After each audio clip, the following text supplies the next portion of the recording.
This is the Vantrue Element 2 front rear dash cam that I got about 2 months ago, and I have it installed on a 2019 Subaru WRX. This is the first dual dash cam I've installed, but it went really easy on this car. So let me show my setup here.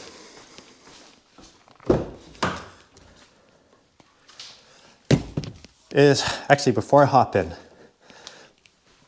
when I installed this, or tried to the first time, I did run into one problem.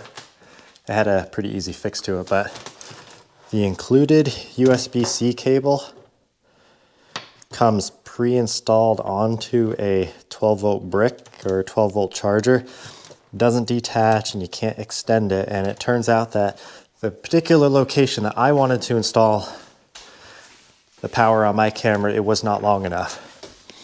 So most people installing these would probably do similar to what I did here. Mount the camera on the dash behind the mirror. It's usually covered up. Run the wire up in the headliner, which is just tucked in. In the A-pillar, this just pops right out, and I have mine zip tied in a few spots behind the airbag so it won't be in the way. And then tucked into the trim here, and it actually comes out on the side here, which this also just pops right off. Do it with your finger or a pry tool, which let me run the cable underneath the glove box, which also popped out in about 30 seconds, easy. And from there, I just tucked it into the trim underneath here. And most people, and the cable would have been long enough if I was running it to the 12-volt jack here, but I have a radar detector and I didn't want to move that around because I like hitting the button to mute it down here. So in tucking the trim under here, I had it come up in the center console and just plug into one of the open USB ports. And the benefit in doing that is that the brick that it came with isn't a fast charging power delivery brick. I keep calling it a brick, but the power adapter that came with it has a USB port on it, but it's not fast charging. So doing this, I was able to use my own brick, my own charger, and just use one of the slower charging 2.1 amp ports on the car. So in doing that, I had to run my own USB. This is actually like a 3-foot extension cable that goes on to like a 10-foot, I think you can see it over here where it pops out, a 10-foot just USB-C cable. The other cable that it came with goes to the rear camera. I tuck that into the headliner. Let me come around.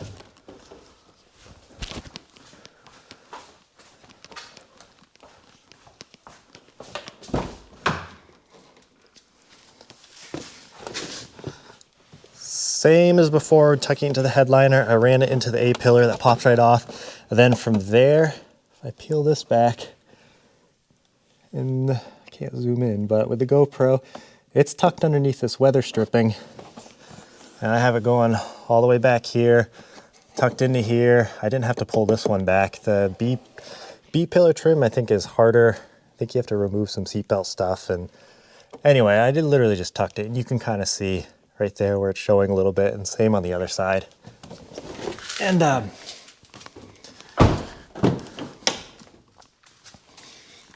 with the kids' seats back here, it'll be tricky to show too, but same idea. It's just running in the trim, goes into C-pillar, which does pop off easily.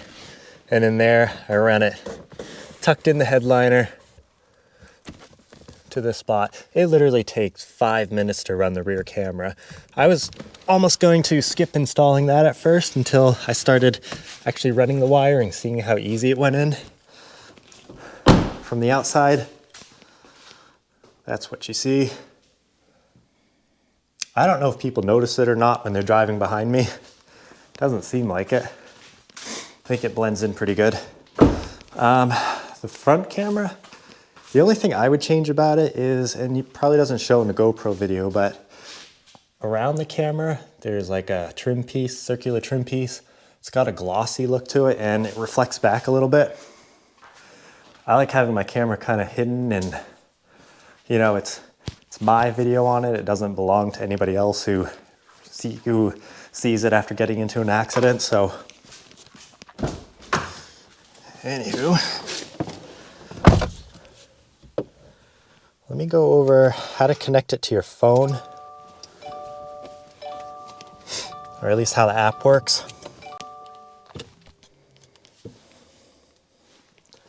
So once the camera's turned on, it starts auto recording. Some of the things I changed on it, we're bumping up the resolution. I don't think by stock it was 1944p.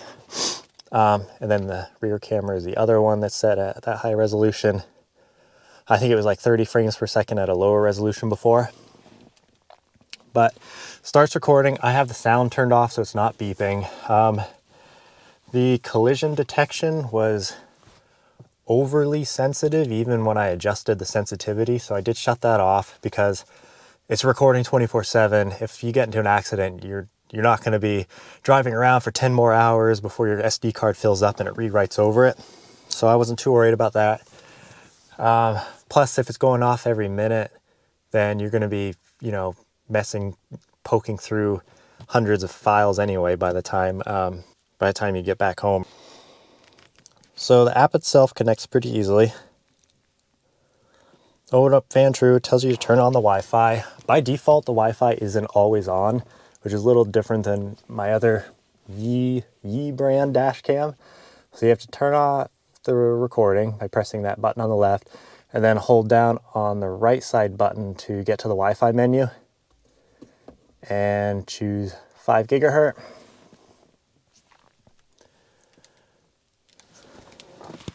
Click next, connect to the Wi-Fi. Oh, you know what? I do have a wireless Android Auto dongle, and that has to be unplugged for this to work. There it is, Vantrue. And that's the dongle's fault. Like, it's set to override any wireless you're on and connect to the wireless Android Auto. Okay, connected, get started, connect device.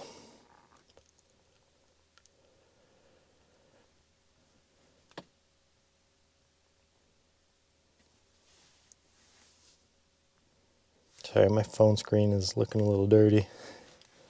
Once you're connected, you get a live view and you can go full screen. And you can, flip to the front and rear camera. Quality is really good. I know it's not going to show on my phone. I should probably turn on screen recording.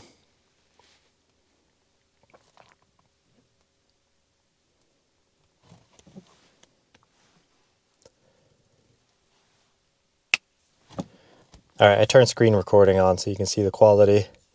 It's pretty good. Front and rear switch back and forth. Let me go back to...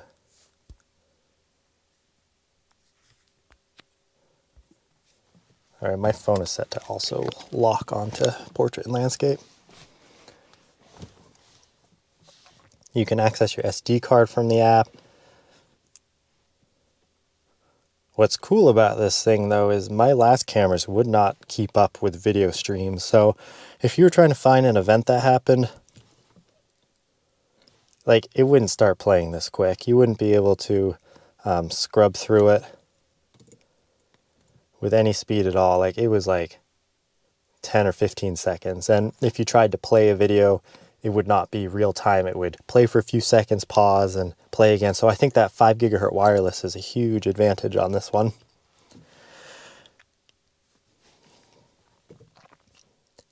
Anyway, some of the other cool things about it. Actually, before I end it, I'll toss in some samples from different lighting showing the front and rear cameras. Let me summarize some of the pros and cons. So for one, the image quality is great on this camera, especially considering the price.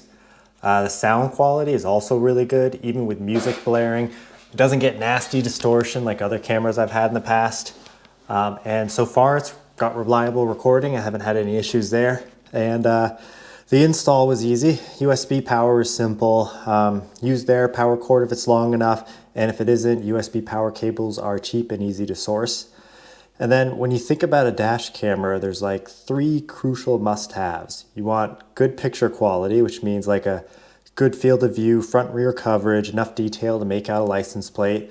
You want good sound quality to capture any confrontations, and you want reliability. You need something that you aren't fiddling with to get it working. You want to know that if you get into an accident, that the footage is actually going to be there on the camera when you get home to plug it into a computer or connect to your phone. And then everything else, like special features and whatnot, really don't matter much. They're just really far down on a list of important things. And then as far as cons go, on the flip side of that ease of install, it could be easier in cases where a longer power cord is needed.